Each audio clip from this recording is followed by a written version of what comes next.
we probably have different. Yeah. Because he's doing all the orchestration for so many different. For me, instruments. chordally, I think "Lovers After All," which is the title track, and the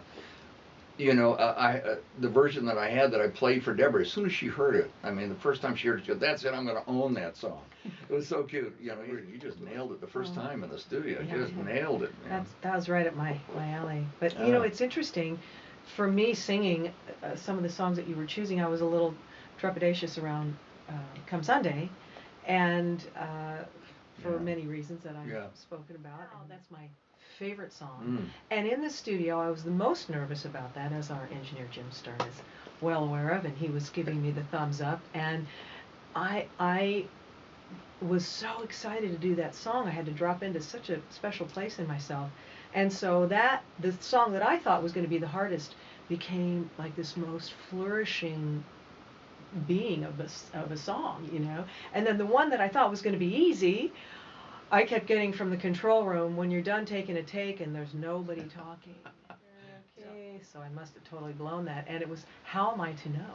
I had to get the feel for that song with the, with the groove. I wanted to do that, and again, that Latin feel, and so I had to actually stop and go in and listen. Do you remember? And Jim, our engineer, he gave a lot of focus on that tune, and he jumped right in and said, "Hey, you haven't quite gotten it yet. It's there, but you're not convincing." Yeah, he said, yet. "You always grab me, but you haven't grabbed me yet." Right. Like, okay. And when she finally did the track that we all knew, I remember we were sitting in the control room, and we all looked at each other, the two engineers and myself, said, "That's it, man. Come in and hear it." It's coffee at the local coffee shop, kind of talking about the last song we might do on the CD, or a song, and which ended up being the last song, which is beautiful. And she goes, "This song I've been singing, I had one song in mind that," she said, "Well, that's nice, but I've got this one I've been singing." And I said, "What song is that?" And she said, "I'll Close My Eyes." I went, "What?" And I said, "You're singing that song?" I said, "I've been playing that song since 1960, and nobody knows that song." Yeah, as soon as you said it, that was it, done. That's the song. I said, "That's it." That's it, for swing thing. And she goes, "Oh no, as a ballad." And I went, "As a ballad? Whoa!" And she just absolutely killed it. That's an amazing track. And to have that as the last tune on the CD, you got to play a solo on this.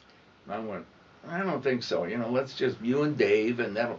If you don't play a solo, this project is over." I remember you said that. And I went like, "Really?" And she said, "I insist." So anyway, I'm really glad that you talked me into doing that. It's the icing on the cake. It comes full circle that way. The project is about the whole ensemble, the arrangements, the sounds, the parts in between, the cushion, the orchestrations that you did, the string tracks that Pete Levin did for us that he sent in, and all this beautiful work that was woven in. And so to me, what I like about it is it isn't just so much all about just me. It's about everything and everyone, and absolutely that needed to happen. I know it's only rock and roll, but we're all rock and rollers at heart. And so I had gone through my folk fusion phase and all of that, and had done so much traditional jazz and other small ensembles, and then to come and do something with all this instrumentation, but still have it sound hip and have an edge. Yeah. That's what you did. That's what you do. Well, you were perfect for that.